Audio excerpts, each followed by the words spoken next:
لاری لوتکە و بەهێزترین یاری هەفتەی چوارەمی خولی نابی کوردستان لە پیرمان پێشمەرگەی هەولێر میوانداری دەربەندیخانی کرد. لە نیوەی یەکەم هیچ ڕووداوێکی گرنگ ڕووی نەدا تاوەکو ئاراستەی یاریەکە بگۆڕێت. تەنها ئەم حاڵەتەی تێدا ڕوودا کە بۆ هۆی ناڕەزایی یاریزانان و ستافی ڕاهێنەرانی پێشمەرگەی هەولێر بەهۆی ئەوەی نابژوان لێدانی سزای بۆ ئەژمار نەکردن. لە نیوەی دووەم هەرزوو پێشمەرگەی هەولێر خەریک بوو گۆڵ تۆمار بکات، بەڵام ستون و حەسەن حوسێنی گۆڵپارێز ڕێگر بوون. لە خولەکی 66 ناوبژوان فیکەی لێدانی سزای بۆ دەربەندیخان لێدا و عەلی کاکە مینە هاتە نێو یاریگا و لێدانەکەی سەرکەوتوانە جێبەجێ کردو. گۆڵ یەکەم و پێشکەوتنی دەربەندیخانی تۆمار کرد.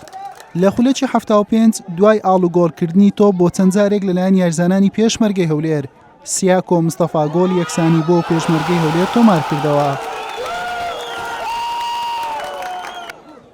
دوای تێپەڕبوونی تەنها 5 خولەک ناوبژوان دووبارە لێدانی سزای بۆ دەربەندیخان ئەژمار کردەوە و عەلی کاکە مینە گۆڵی دووەمی خۆی یانەکەی تۆمار کرد. لە دوا خولەکی یاریش هەڤاڵ حەمە بە کارتی سوور لە دەربەندیخان کرایە دەرەوە، بەڵام یاری بە 2 گۆڵ بەرامبەر گۆڵێک بە سووری دەربەندیخانی میوان بە کۆتا هات. سپاس بۆ خوای گەورە. بەڕاستی ئەوەی لە بەیاریزانەکانمانیا بوو 100% دەتوانم بڵێم جێبەجێیان کرد.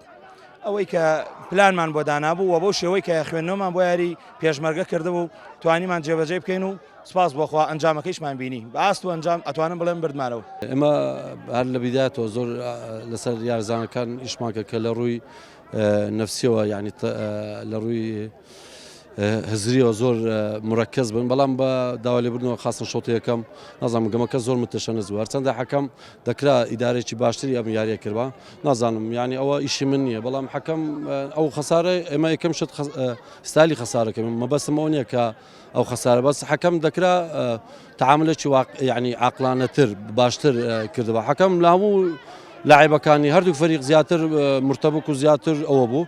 حەز دەکەم کۆنتڕۆل یاریکە لێدەستوو. بەمەنجامە دەربەندیخان بووە خاوەنی 10 خاڵ لە پێشەنجی کۆمەڵەی دووەم. پێشمەرگەی هەولێریش بە 9 خاڵ پاشەکشەی کرد بۆ خانەی دووەم.